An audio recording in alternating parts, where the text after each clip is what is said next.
Welcome, guys, to another episode of the Real Football Talk. I have with me Steve and Adil. We'll be discussing Tottenham's win against Crystal Palace. Tottenham having the record for being second in the league in terms of their home form. Steve, I want to kind of ask straight away with regards to Tottenham and being at home. Clearly, it seems like they're having problems with their away results. What was your take on the performance today, and what's your take on that stat, really? Well, I mean, you'd think with the feedback that Spurs have been getting throughout the course of the season, actually, that they wouldn't have been as reliable at home because, they haven't been really getting as much positive feedback as you'd think they might be if they had such a good record. The performance today I thought was very good. It was a very good performance to watch. I thought they were in control of the game. They probably knew from the way that Crystal Palace set out that they would have a lot of possession, and it would be a case of how they would make the most of that possession. And I think after a nervous start, they settled into the task quite well and started to work out the best way to get around the low block that Palace employed. So it was a low, compact block, sort of trying to block the centre of the pitch and not allowing Tottenham to play through the middle of them. And they started to work out how to undo that. So it was a good performance, I think, overall. I mean, do you think the fact that they kind of conceded just before halftime, going into the second half, kind of helped them a bit more in terms of Jose Mourinho kind of getting them to go out there and express themselves more and really go at Crystal Palace more? I'm not sure that it would have probably changed, I guess, Mourinho's talk or how he wanted them to play. I think, as I say, they kind of started to work out how to play against Palace, and they seem to want to switch play quite a lot. So you'll notice that there was quite a lot of balls from deep going diagonally from sort of left to right or from right to left. And then when Bale was in possession, then he would look to switch the ball from right to left of the pitch, and that would either be into Son or to Reguilon. So that seemed to be the way, and they started to play with a little bit more pace. So switch it quickly and one touch movement to try and then get in behind and to sort of disrupt the Palace block. So I'm not sure that that a conceding would have been in Jose's plans. He would definitely want it to keep a tight ship up until at least half time, and then to just reshape and go again. And if anything, that probably would have caused him to reconsider, because I think as well as they played in the first half, one of the things I noticed was that because they dropped in Dembele, the ability to play when Palace were high, so when Spurs were trying to play out from the back and had it with the centre backs, if they tried to play into the two holding midfielders, they had a problem because neither of them were showing to receive the ball. Neither of them were in a good position to sort of take the ball and play forward. And if they did receive it, their immediate response was just to play either back to the player that has played it from them. So if it came in from Sanchez, it'd go straight back to Sanchez, or it might go out to one of the fullbacks. So, with Ndombele in the pitch, even if he has someone behind him or he was marked or, in a tight situation, he would normally look to turn that player and drive into the space. And then it then puts Tottenham on the front foot. And it made it slightly more difficult for them to kind of negotiate those situations, and found that actually what they were doing was using those players as a decoy effectively, and then bypassing those and having to go straight into the front four. So Lucas, for example, coming shorter to receive the ball, which is different, I guess, in how they would normally play if Ndombele was on the pitch. On that point, Adil, sorry, I was going to ask, is Tottenham played a really fast-flowing football, and do you think that was down to the manager, or do you think it's just them playing on instinct in terms of how the game. I was going to add, I think the positive to the change it was the fact that I think with Harry Winks in there, they were playing 1-2 touch football. So the tempo of the game when they were attacking ended up becoming quicker, even though doesn't play with that risk. With Ndombele, he'll take the touch and show us one side to commit the play, and then he'll turn the other way.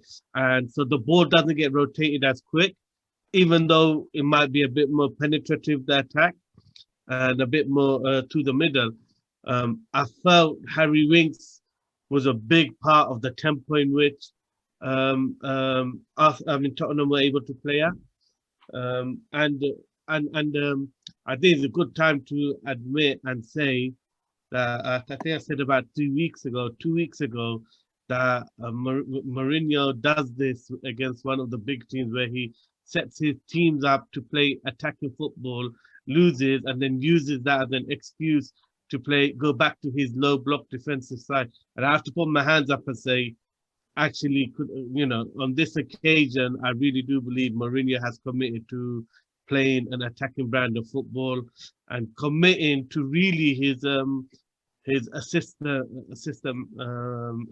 manager's style, because his Sacrosante, who they got, I think, from Lille, was famous for playing an attacking brand of football. And everyone was kind of excited when Mourinho brought a new team together, because they're thinking, oh, is Mourinho now going to move to modern football and play this fast, high press that Sacrosante is a big advocate for? And it never happened. And I think the results this year, and certainly since the City game, they've maintained that commitment to playing attacking football. And they went through the teething problem of losing points, but they didn't move away from it. And so I have to admit, I was totally in the wrong there. I got that prediction wrong, that Mourinho just used it as a ploy to go back to defensive football. Because, I mean, I really enjoyed the football Tottenham are playing. And it's like, today was reminding me of the football they played under Pochettino. A lot of intelligent rotation, really fluid. Everyone's changing position, but the next player is knowing the space that's been created and then attacking that space. And it's just really intelligent football. I mean, we didn't know where Kane was playing, where they were just moving so fluidly and covering each other's position and the space, which is one thing I used to like about Tottenham under Pochettino, was they were quite clever at manipulating space and attacking the space. And definitely I've seen a huge shift from Tottenham, and you have to praise the football and Mourinho in having a more of a flair outlook and attacking outlook to their team. Do you think a lot of this also changed due to the form of Gareth Bale also? I mean, how much credit does he deserve? Because he seems to be like on fire again and seems to really have found his form, Steve. Yeah, no, I think that's integral. So, if you think about what Edil said and how the team are playing, I think you can commit to that attacking play when you have players of Bale's intelligence to bring in alongside Kane and Son. So if you look at that front three, they look a threat. They all look a threat. So in the past, there may have been a problem when one of those front three may have been like Bergwijn, who's not probably contributing end product in the same way that Bale has done, or Lamela, who is so one-footed that actually, again, how he's going to produce end product from the right-hand side cutting in, and that end, that decision making is just not as good. And Moura, who seems to be better in behind, more effective in behind, when you've looked at him in the past, you think, he's been famous for sort of being a wide player and playing on the wing, but now he's like, Mourinho's playing him in behind and he's affecting the game a lot more. So that front four means that he can afford to commit to a more attacking brand. And, the team were pressing a lot higher today. So when you're saying it looked more like the Pochettino style of play that you you like to do. I think that's evidenced, I guess, by the pressing in which we saw in the first goal, where Mora presses, nicks the ball, wins it back high, nicks the ball, and then all of a sudden Tottenham are in on the defence. They're in behind, at the back line, and they go and score. So, yeah. I think the shift is actually not just the Bale. I think the Bale-Mora combination is what's transformed Tottenham, because what Mora is doing, he actually does the covering off the ball that Bale maybe lacks. So what's that doing? That's giving Mourinho the confidence to play Bale, because Mora's always been known for his stamina and work rate, and it's amazing the amount he can run and the distances he can run. So what you're seeing now is Mora picking up whenever Bale doesn't have the energy to come back, and you see Mora has that energy to get back. So I think the combination of the two is what's really allowed Bale to flourish, because he's not actually having to worry about the defensive side as much.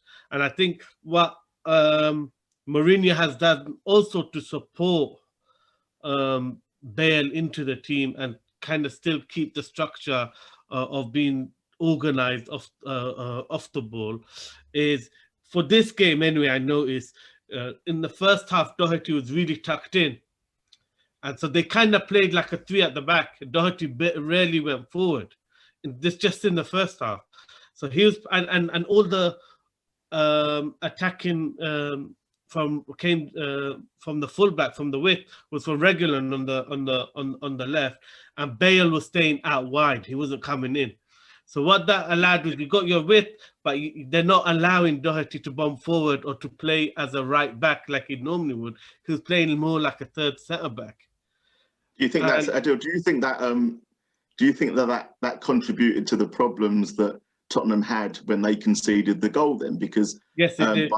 By getting Doherty to kind of to tuck in a lot more and be a lot more central than what he would normally be used to. I don't think positionally he maybe understands the role, and therefore he didn't know where and when to sit and when to press and when to sit. So for the goal, you see him kind of going out, following the ball, and just being dragged into positions that he shouldn't actually be.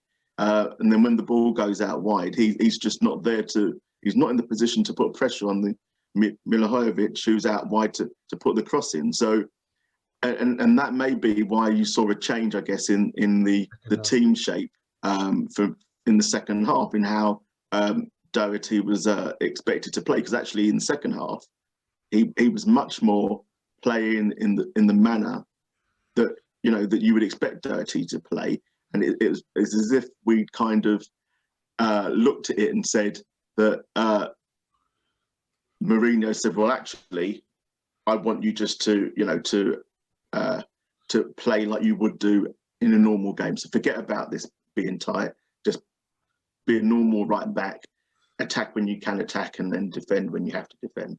I mean, I agree with everything you said, Steve, but I think it wasn't. I don't think it's necessarily a consequence of the goal. I mean, the goal happened because of that, but actually Hodgson in that last 7 to 8 minutes, from the 38th minute on, actually changed the setup of the team. So what was happening was Milivojevic was getting caught out every time by Lucas Moura and the press. But oh gosh, I forgot his name. Redwell, that's it. Redwell was actually doing quite well, beating the press. So what happened was they specifically went to three up top. So they're playing a wide three. And what happened was, if you see for the 4 or 5 minutes before the goal, it becomes a narrow three. Eze comes in, Townsend comes in, and it becomes basically 3-on-3 in that central defense zone. And they chuck Milivojevic out towards the left because he kept giving the ball away. So by chance, he ended up pushing high up onto the left wing, but he was actually playing left side of midfield for the last 5-6 minutes of that half, because I think they just realized you're just costing us because you keep getting picked off. Moura's just too clever and sharp for you. So, Yeah, definitely. You have to also say that was a really clever tactical play from Hodgson. He actually had made the adjustment, but then you got to then praise Mourinho again for recognizing. And this is the thing: a lot of the times in the Premiership, we see these slight tactical variations, and you don't always see the goal rewarded for it straight away. But in this instance, they created 2 chances, and the second one ended up in an equalizer. So you got to praise the tacticalness of Hodgson to kind of match 3 for 3 into the box. And I don't think by design Milivojevic was meant to be that high up, but it ended up, because he's on the left-hand side, they're just trying to get him away from the CDM position and keep losing the ball. He ended up pushing up and putting a beautiful crossing. But then again, you got to praise Mourinho's counter, where he went back to using Doherty as an overlapping, attacking. And the thing, the adjustments are really clever, because Doherty it wasn't just that Doherty was going overlapping. Bale was playing more central as a second striker. So the adjustments are really intelligent and really good. And what Mourinho and what Lucas Moura started to do is, instead of playing as high up as a 10, he was playing more like a third midfielder. Yeah, so again, I still think I really like the way the Mourinho's flexibility is there, but he's also still keeping the balance that he wants. Do you think so? Do you think it's down to the players that these movements are being made, or is it done in the training ground? Steve? I'd say a lot of those adjustments I think you can make on the pitch at the time. They may be told that okay, in certain scenarios that this will change. Actually, based on a webinar that I was on recently, there's possibly a lot of data analysis that's gone into this in the background to look at how Palace was set up, knowing that they're in generally like a 4-4-2, and how they may adjust and where the spaces will appear and how to counter that by changing the shape. So I certainly know, because it was the guy that was running it was the Palace data analyst guy, that Palace will have done similar based on on Tottenham, and how Tottenham normally set up, and how, depending on which players are, what the system is likely to be, and how you would adjust to that. So yeah, they will do that work beforehand. The players will know roughly the type of build-up play that Palace will try to do, and how they're expected to counter that, and if it changes, how they're expected to kind of counter that. A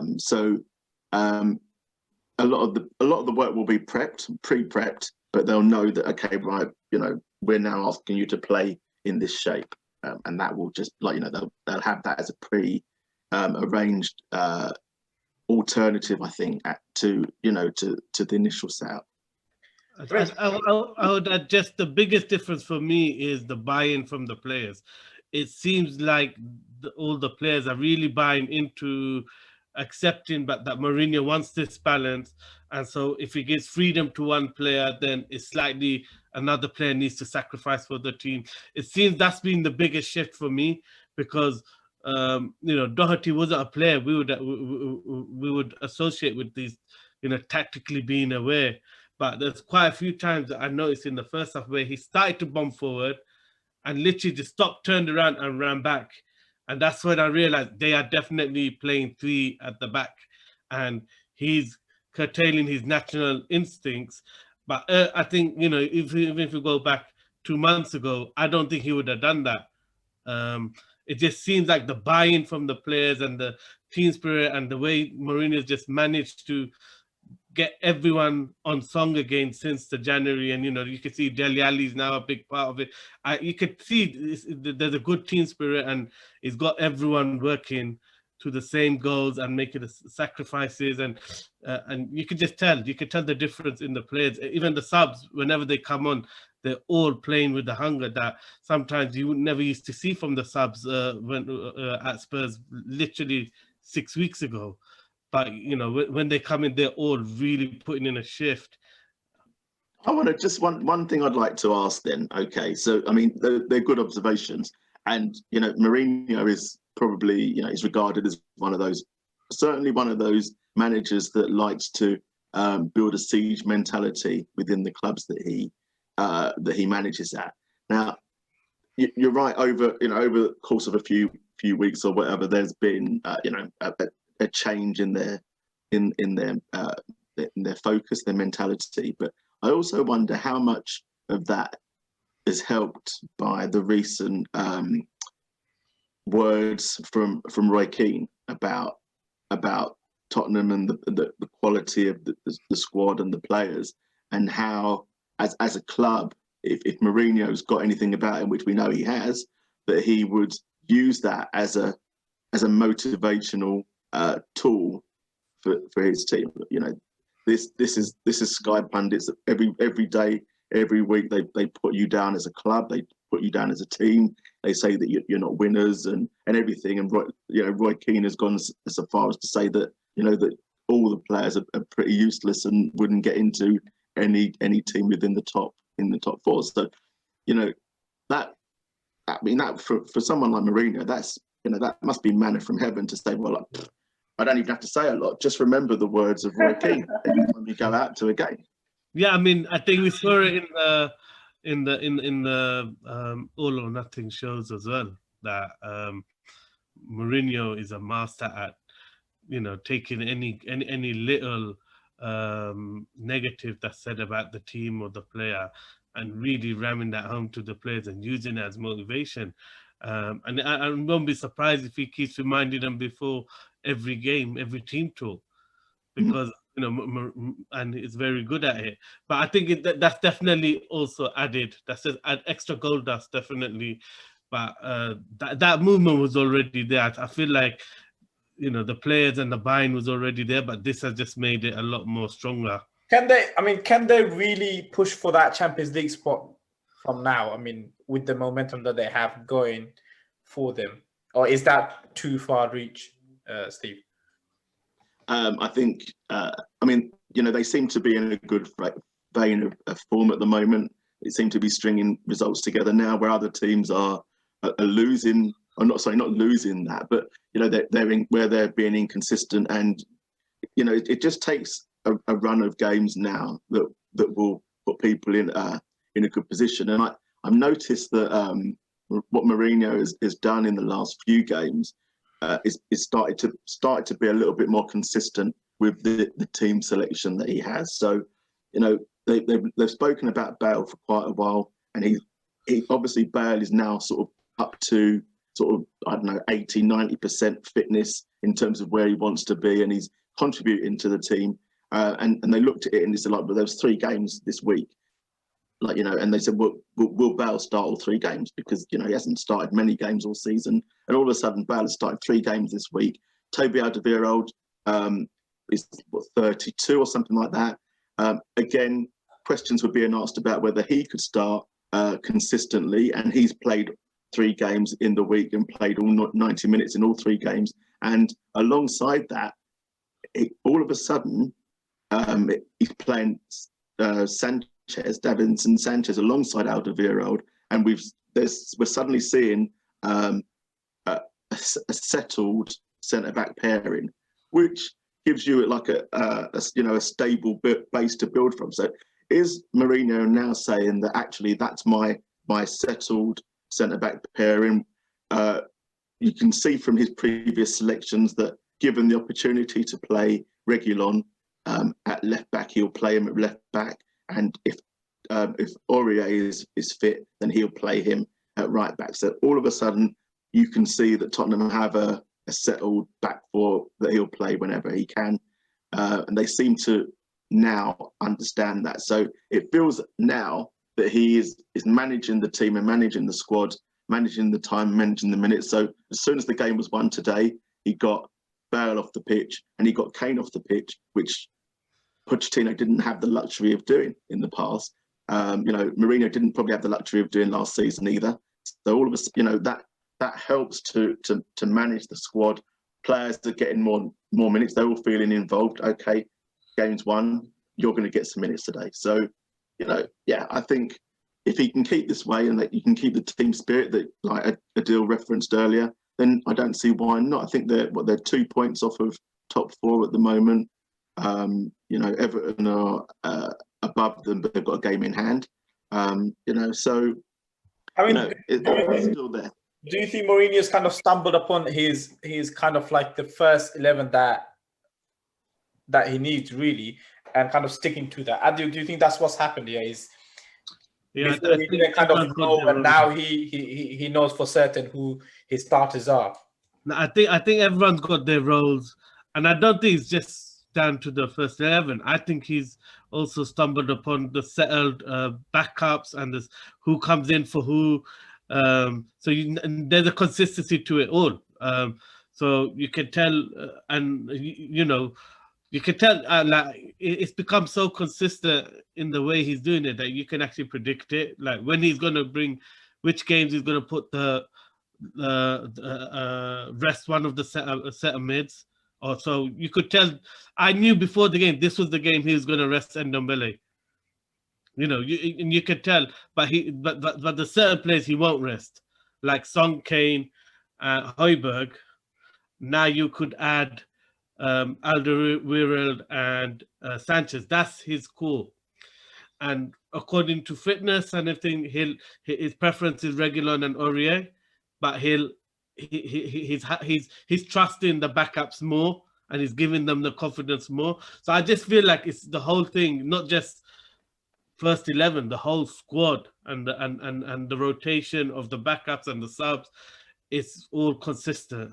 And just to bring back to the point around whether they can get the top four, I think it all depends on the head-to-heads now, because it's starting to get congested. And if you're looking at form, and like a coach would, we're looking at the team and the build-up on the makeup and the way they're playing, you can see Spurs' brand of football right now, and the balance in which they're playing is a brand of football that will win games against the bigger teams now.